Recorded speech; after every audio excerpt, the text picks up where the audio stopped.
नमस्कार विद्यार्थी मित्रांनो, स्वागत आहे तुमचे आमच्या YouTube चॅनलमध्ये. आणि आज आपण शिकणार आहोत इंग्रजी व्याकरणातील अत्यंत महत्त्वाचा टॉपिक क्वेश्चन टॅग.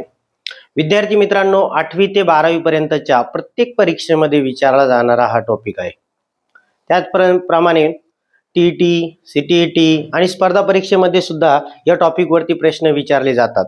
चला तर मग समजून घेऊया अत्यंत सोप्या भाषेत क्वेश्चन टॅग. तर बघा विद्यार्थी मित्रांनो, क्वेश्चन टॅग शिकत असताना आपल्याला अत्यंत बेसिक कन्सेप्ट पासून शिकायला सुरुवात करायची आहे. क्वेश्चन टॅगलाच टेल टॅग असे सुद्धा म्हणतात. प्रश्नपत्रिकेमध्ये आपल्याला क्वेश्चन टॅग किंवा ऍड टेल टॅग अशी सुद्धा सूचना येऊ शकते. त्यावेळेस कन्फ्यूज न होता आपण क्वेश्चन टॅग जे पद्धतीने शिकत आहोत तोच टेल टॅग आहे असं समजून घ्यायचं आहे. तशाच पद्धतीने विद्यार्थी मित्रांनो, क्वेश्चन टॅग आपल्याला अत्यंत सोप्या पद्धतीने शिकवण्यासाठी मी क्वेश्चन टॅगचे या पद्धतीने 6 टाइप्स केलेले आहेत. विद्यार्थी मित्रांनो, या आपल्याला अत्यंत सोप्या पद्धतीने शिकण्यासाठी मी याचे सुटे भाग केलेले आहे.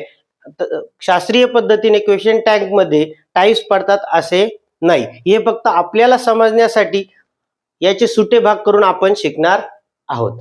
टाइप 1 मध्ये आपण टू बी ची रूपे म्हणजे एम, इज, आर आणि वॉज, वेअर हे वाक्यात हजर असतील तर याचा क्वेश्चन टॅग कसा करायचा हे आपण शिकणार आहोत.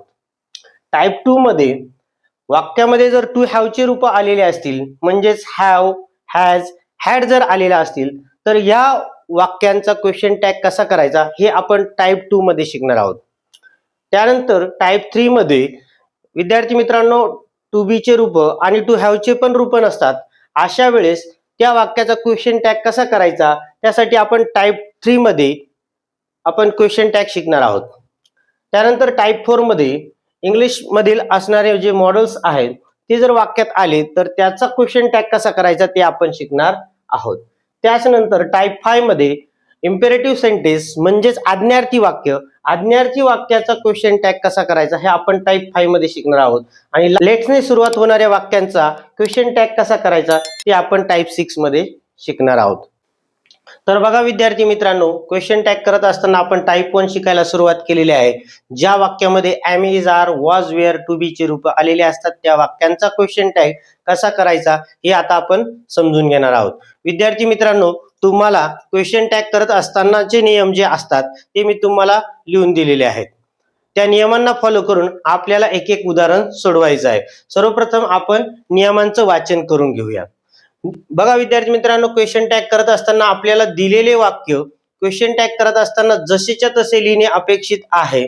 त्याचबरोबर वाक्य पूर्ण झाल्यानंतर आपल्याला स्वल्पविराम द्यायचा आहे. नियम क्रमांक 2 सांगतोय आपल्याला, वाक्य होकारार्थी असेल तर क्वेश्चन टॅग नकारार्थी होतो व नकारार्थी वाक्याचा क्वेश्चन टॅग हा होकारार्थी होतो.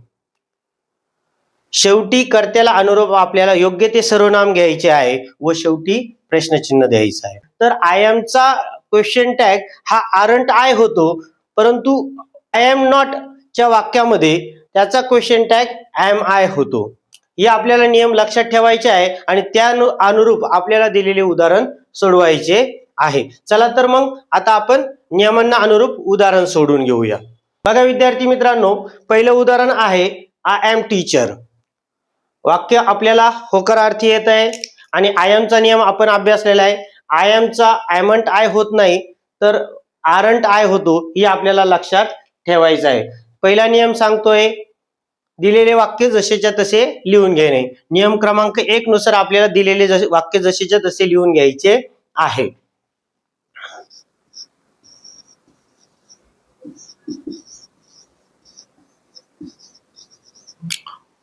दिलेले वाक्य जसेच्या तसे लिहून घेतल्यानंतर आपल्याला स्वल्पविराम म्हणजेच कॉमा द्यायचा आहे. कॉमा दिलेला आहे. त्यानंतर आय एम च्या वाक्यामध्ये क्वेश्चन टॅग आरंट आय होतो, हा आपल्याला नियम क्रमांक 4 सांगतो. त्या पद्धतीने आपला एम चा एमंट होणार नाही हे लक्षात असू द्या. आणि आपल्याला योग्य सर्वनाम घ्यायचं आहे आय आणि शेवटी प्रश्नचिन्ह. आहे का नाही? अगदी सोपं. चला तर आता दुसरं उदाहरण समजून घेऊया. दुसरं उदाहरण आहे सी इज हॅपी. वाक्य होकारार्थी आहे.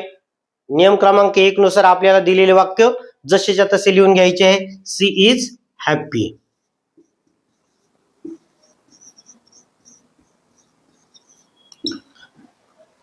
आणि आपल्याला स्वल्पविराम द्यायचा आहे.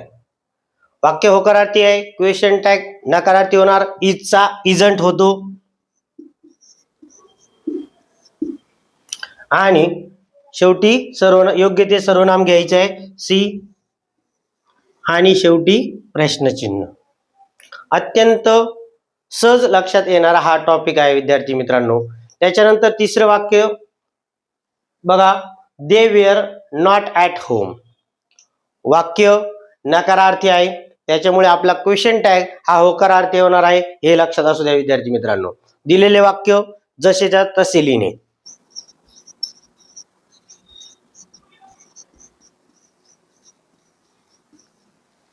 They were not at home. शेवटी वाक्य पूर्ण झाल्यानंतर आपल्याला द्यायचं आहे सर्वनाम कॉमा. आणि वाक्य नकारार्थी असल्यामुळे त्याचा क्वेश्चन टॅग हा होकारार्थी होणार आहे. वेअर नॉटचा होणार आहे वेअर. आणि सर्वनाम घ्यायचं आहे दे. वेअर, दे. आणि शेवटी प्रश्नचिन्ह. अपेक्षा करतो विद्यार्थी मित्रांनो, अत्यंत सोप्या भाषेमध्ये मी तुमच्या समोर 3 उदाहरण सोडून दाखवलेले आहे आणि तुम्हाला ते लक्षात आलेले असेल. चला तर विद्यार्थी मित्रांनो, क्वेश्चन टॅग करत असताना अजून काही उदाहरण समजून घेऊया. तत्पूर्वी काही इम्पॉर्टंट नोट्स मी तुम्हाला दिलेले आहेत, ते आपल्याला समजून घ्यायचे आहे. बघा विद्यार्थी मित्रांनो, जसे जसे वरच्या वर्गात जाल तशा त्या पद्धतीने आपल्याला क्वेश्चन टॅग करत असताना जरा संदिग्ध प्रश्न विचारले जातात, ज्यामध्ये आपण कन्फ्युजन होण्याची दाट शक्यता असते. तर बघा विद्यार्थी, त्या नोट्स मध्ये आपण समजून घेऊया. जर वाक्यामध्ये कर्ता म्हणून एव्हरीबडी, नोबडी, एव्हरीवन, एनीवन आलेले असतील तर त्यासाठी योग्य सर्वनाम हे दे वापरायचे असते. आणि दे नुसारच आपल्याला त्याला अनुरूप अनेक वचनी क्रियापदही घ्यायचे असते. आणि एक महत्वाचा नियम लक्षात ठेवायचा आहे, नोबडी हा नकारदर्शक शब्द आहे, म्हणून त्याचा क्वेश्चन टॅग हा होकारादर्शक घ्यायचा आहे. त्यानंतर एनिथिंग, समथिंग, एव्हरीथिंग आणि नथिंग हे जर वाक्याचा कर्ता म्हणून आलेले असतील तर त्यासाठी इट हे सर्वनाम घ्यायचे आहे. आणि इट नुसार योग्य एकवचनी क्रियापदही आपल्याला घ्यायचे आहे. आणि पुन्हा यामध्ये महत्वाची एक नोंद घ्यायची आहे, ती म्हणजे नथिंग हा ऑलरेडी नकारदर्शक शब्द आहे, म्हणजे क्वेश्चन टॅग करत असताना आपल्याला होकारदर्शक करावायचा आहे. चला तर मग या नियमांना अनुसरून पुढील उदाहरणे समजून घ्यायची आहे. आपल्याला Rahul is captain of my team. आपल्याला नियम लिहिलेले आहेत, त्या नियमांना अनुसरून आपल्याला ही उदाहरण सोडवायची आहे. दिलेले वाक्य जसेच्या तसे लिहून घ्यायचे आहेत. बघा, Rahul is captain of my team. दिलेले वाक्य जसेच्या तसे लिहून घेतले आणि शेवटी कॉमा द्यायचा आहे. आणि वाक्य होकारार्थी आहे म्हणून इजचा टॅग हा इजंट होणार आहे. आणि राहुलला योग्य असे सर्वनाम असणार आहे, थर्ड पर्सन सिंग्युलर प्रोनाउन, म्हणून राहुल साठी येणार आहे ही हे सर्वनाम. आणि शेवटी क्वेश्चन मार्क. त्यानंतर दुसरं उदाहरण आहे विद्यार्थी मित्रांनो, everyone are present in the class. आपल्याला इम्पॉर्टंट नोट्स मध्ये सांगितलंय, एव्हरीवन जर आलेला असेल तर त्यासाठी आपल्याला दे सर्वनाम वापरायचे आहे आणि त्याला अनुरूप अनेक वचनी क्रियापदही घ्यायचे आहे. नियम आपल्याला ऑलरेडी माहित आहे. दिलेले वाक्य जसेच्या तसे लिहून घ्यायचे आहे. Everyone are present in the class. वाक्य जसेच्या तसे लिहून घेतले, कॉमा दिला.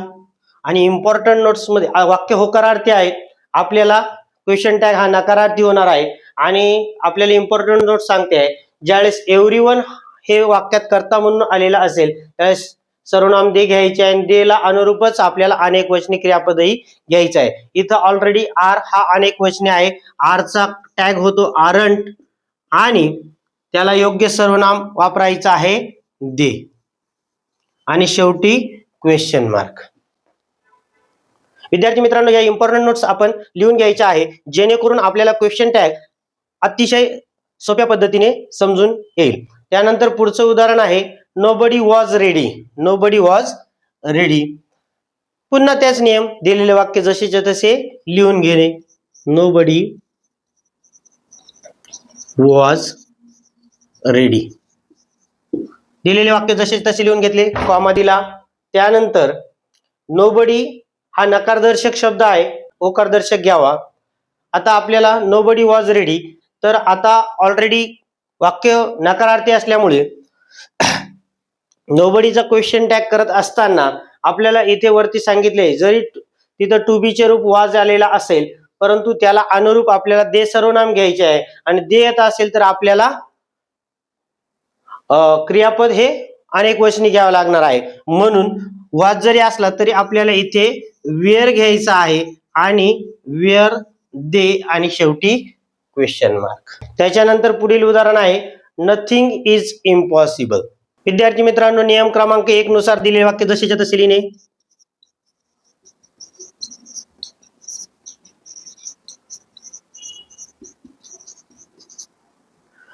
शेवटी स्वल्पविराम देणे.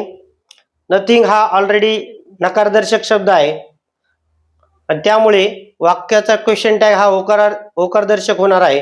इजचा क्वेश्चन टॅग हा इजच असणार आहे आणि ज्यावेळेस नथिंग हा कर्ता म्हणून आलेला असेल त्यावेळेस त्याला अनुरूप इट हे योग्य सर्वनाम वापरायचे. इज अँड इज इट आणि शेवटी प्रश्नचिन्ह.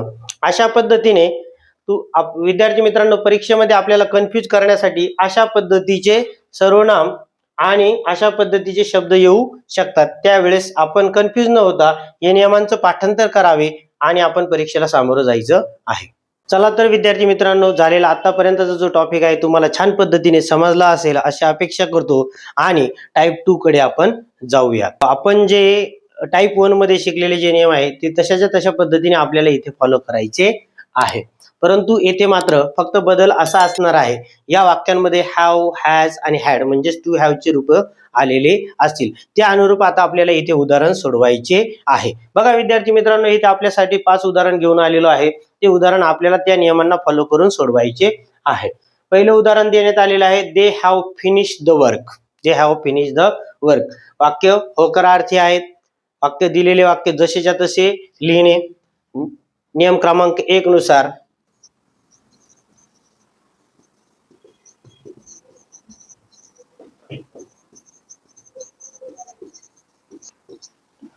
वाक्य लिहिल्यानंतर कॉमा द्यायचा. वाक्य होकारार्थी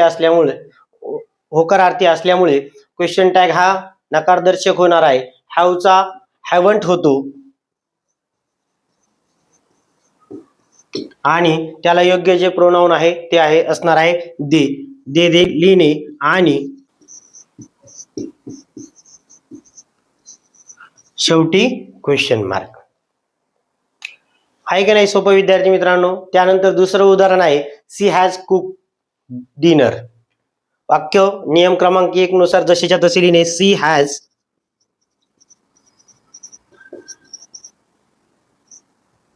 डिनर. वाक्य पूर्ण नंतर स्वल्पविराम. हॅज आलेला आहे. हॅजचा क्वेश्चन टॅग नकारदर्शक हॅझंट होतो आणि सर्वनाम आहे सी. सर्वनाम देऊन आपल्याला क्वेश्चन मार्क द्यायचा आहे. तिसरं उदाहरण आहे तुषार हॅज लेफ्ट द रूम. नियम क्रमांक 1 नुसार वाक्य जसेच्या तसे लिहिणे.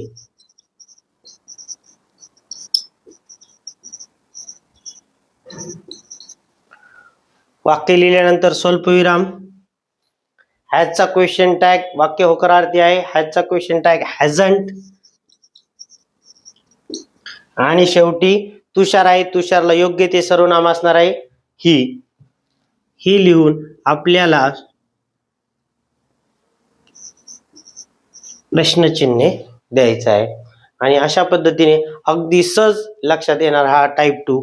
चला तर अजून पुढे 2 उदाहरण आहे. We had seen the movie. वाक्य जसेच्या तसे लिहिणे.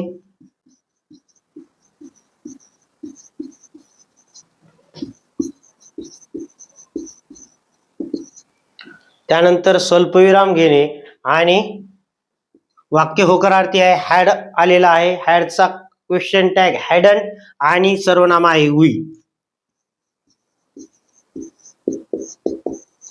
आणि शेवटी प्रश्नचिन्ह.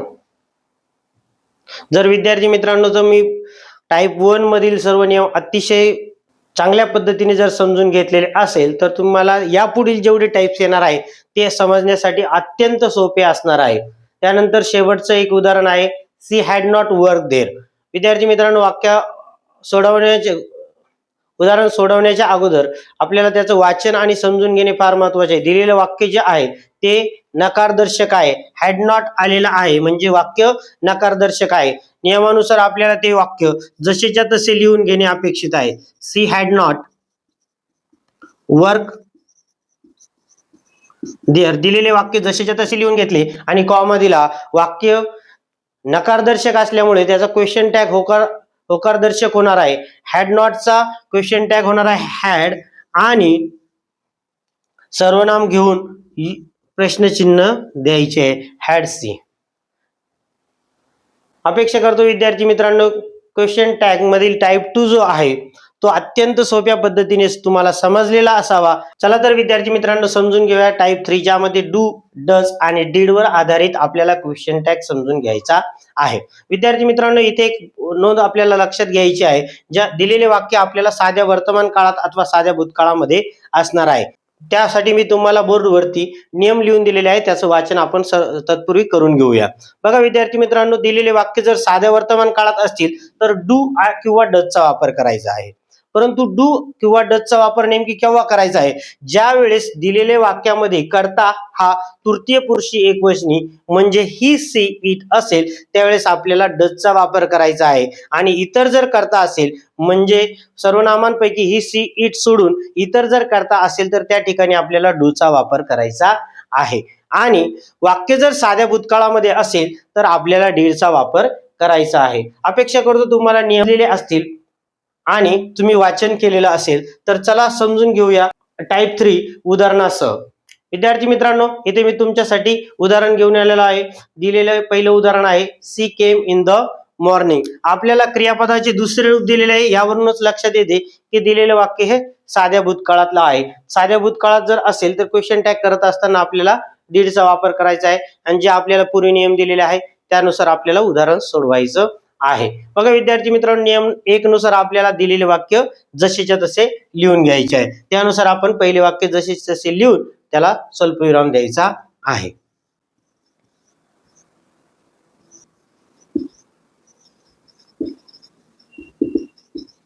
दिलेले वाक्य जसेच्या तसे लिहून घेतले आणि स्वल्पविराम दिला. वाक्य होकारार्थी आहे त्यामुळे आता डीडचा क्वेश्चन टॅग होताना तो डिडंट म्हणजेच नकारदर्शक होणार आहे.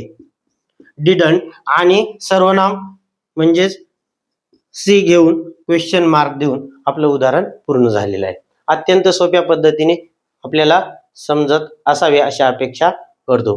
बघा विद्यार्थी मित्रांनो त्यानंतर दुसरं उदाहरण आहे आय कम्प्लीट माय होमवर्क. क्रियापदाचं पहिलं रूप आहे. यावरून लक्षात येतं की दिलेले वाक्य हे साध्या वर्तमान काळातील असेल आणि नियम क्रमांक 1 नुसार आपल्याला दिलेले वाक्य जसेच्या तसे लिहायचे आहे.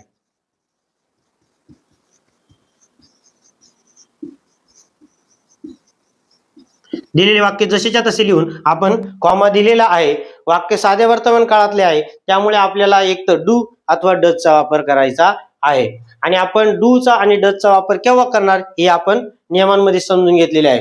जर वाक्यामधील कर्ता हा ही, सी, इट असेल तर आपल्याला डजचा वापर करायचा आहे आणि आपल्याला इथे कर्ता हा आय आलेला आहे म्हणजे निश्चितच आपल्याला डूचा वापर करायचा आहे. वाक्य होकारदर्शक आहे त्याच्यामुळे क्वेश्चन टॅग हा नकारदर्शक होणार आहे आणि डूचा वापर करायचा आहे म्हणजेच डूचा नकारदर्शक होतोय डोंट आणि शेवटी सर्वनाम वापरून किंवा कर्ता वापरून आपल्याला प्रश्नचिन्ह द्यायचं आहे. त्यानंतर विद्यार्थी मित्रांनो तिसऱ्या उदाहरणाकडे जाऊया. Shivani told the story. क्रियापदाचं दुसरं रूप आलेलं आहे. वाक्य साध्या भूतकाळातलं आहे म्हणजे आपल्याला इथं डीडचा वापर करायचा आहे. नियम क्रमांक 1 नुसार दिलेले वाक्य जसेच्या तसे लिहून घ्यायचे आहे. शिवानी टोल्ड द स्टोरी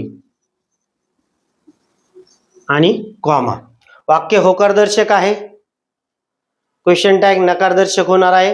वाक्य साध्या भूतकाळातलं असल्यामुळे आपल्याला इथं डीडचा नकारदर्शक करायचा आहे. डीडचा नकारदर्शक होतो डिडंट आणि शिवानीसाठी योग्य ते सर्वनाम वापरलं जाणार आहे सी आणि प्रश्नचिन्ह. विद्यार्थी मित्रांनो, अपेक्षा करतो तुम्हाला हा टाइप 3 अत्यंत सहज आणि सोप्या पद्धतीने समजत असावा. माय पेन, त्यामध्ये विद्यार्थी मित्रांनो क्रियापदाचं दुसरं रूप आलेलं आहे, वाक्य साध्या भूतकाळातलं आहे आणि ऑफकोर्स तिथे आपल्याला डीडचा वापर करावा लागणार आहे. दिलेले वाक्य जसेच्या तसे लिहून घेतले.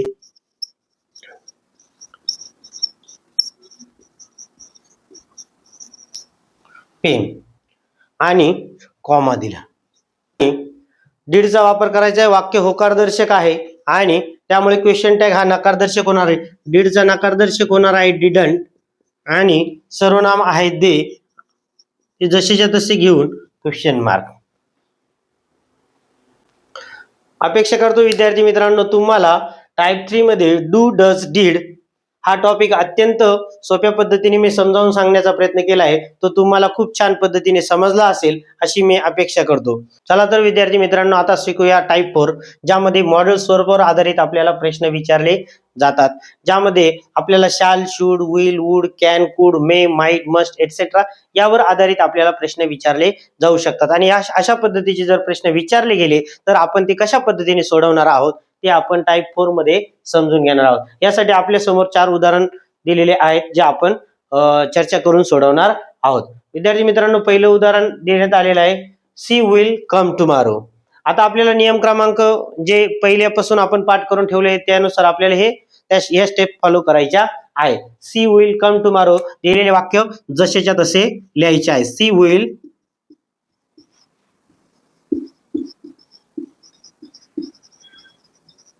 दिलेले वाक्य जसेच्या तसे लिहिले आणि कॉमा दिला. वाक्य होकारदर्शक आहे आणि क्वेश्चन टॅग त्याचा नकारदर्शक होणार आहे. आता विल हे मॉडेल्स आलेला आहे, त्याचा नकार होतोय विलचा ओंठ आणि सर्वनाम आलेला आहे सी, ओंठ सी आणि शेवटी असणार आहे क्वेश्चन मार्क. आहे का नाही विद्यार्थी मित्रांनो, अगदी सोपे. त्याच पद्धतीने पुढील उदाहरण आहे, सी कॅन नॉट स्विम. वाक्य नकारदर्शक आहे, क्वेश्चन टॅग आपल्याला कसा होणार आहे, होकारदर्शक. तर चला सोडवून बघूया. दिलेले वाक्य जसेच्या तसे लिहून घेतले.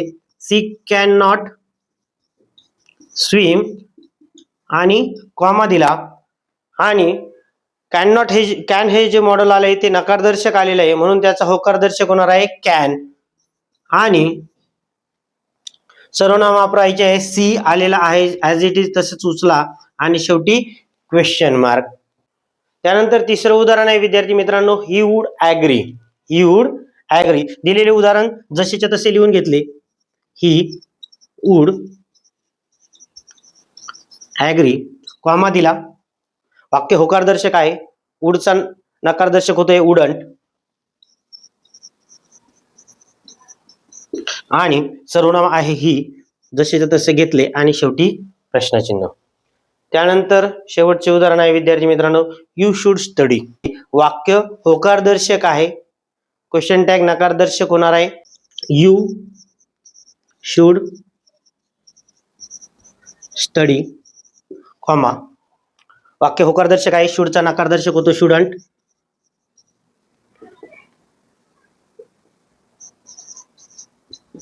शुडंट यू आणि क्वेश्चन मार्क. या उदाहरणांवरून आपल्याला टाइप्स 4 समजलेला असावा अशी अपेक्षा करतो आणि पुढील टाइप्स कडे आपण जात आहोत. विद्यार्थी मित्रांनो, चला तर आता आपण शिकूया टाइप 5, ज्यामध्ये इम्पेरेटिव्ह म्हणजेच आज्ञार्थी वाक्याचं क्वेश्चन टॅग कसा करावायचा आहे ते आपण समजून घेणार आहोत.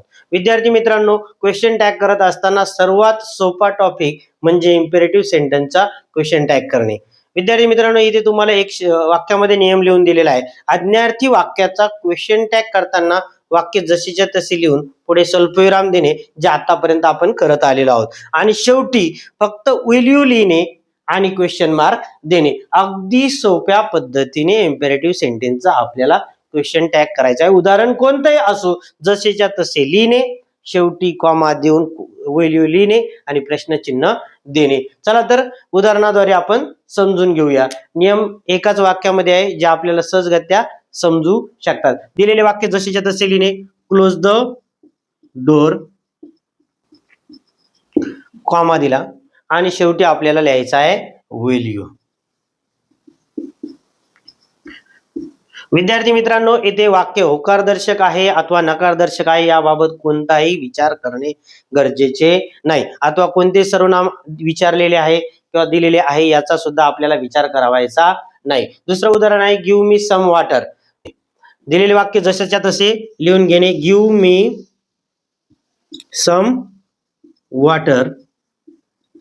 दिलेले वाक्य जशाच्या तसे लिहून घेतले, कॉमा दिला आणि शेवटी लिहायचं आहे विल यू, शेवटी प्रश्नचिन्ह. आहे का नाही विद्यार्थी मित्रांनो? सांगितल्याप्रमाणे अगदी सोपे इम्पेरेटिव्ह सेंटेन्सचे ऍड क्वेश्चन टॅग करणे. पुढील उदाहरण आहे विद्यार्थी मित्रांनो डोंट मेक नॉईज. दिलेले वाक्य सांगितल्याप्रमाणे जसेचे तसे लिहून घ्यायचे आहे. डोंट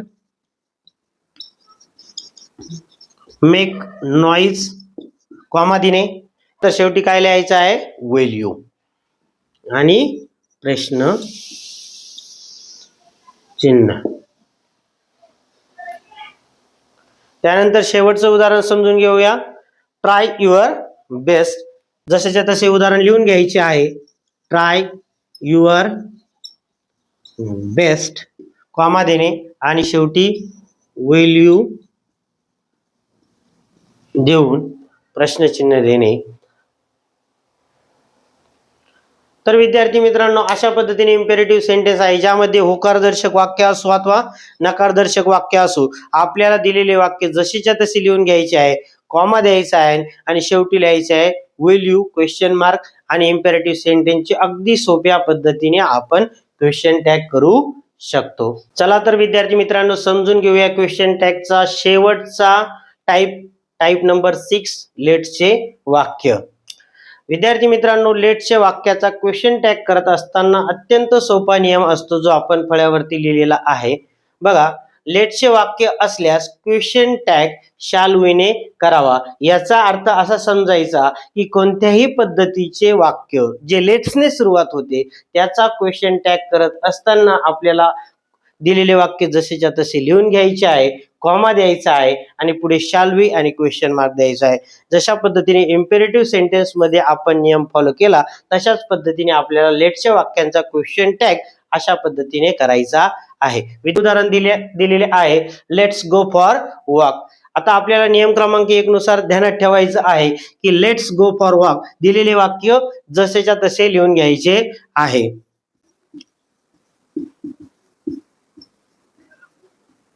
दिलेले वाक्य जसेच्या तसे लिहून घेतले, कॉमा दिला आणि शाल वी जो आपल्याला इथे वापरायचा शाल वी आणि क्वेश्चन मार्क. त्यानंतर पुढील उदाहरण आहे लेट्स सबस्क्राईब द चॅनल. वाक्य जसेच्या तसे लिहून घ्यायचे आहे. लेट्स सबस्क्राईब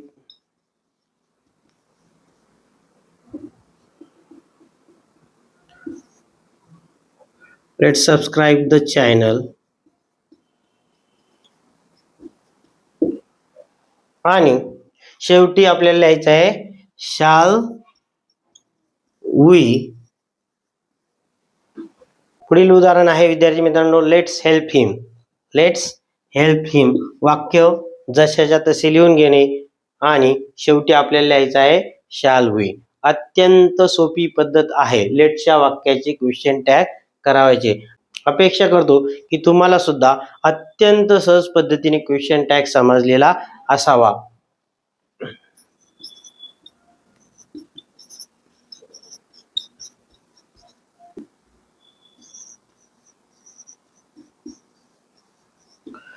शेवटचे उदाहरण आहे विद्यार्थी मित्रांनो लेट्स स्टार्ट द क्लास.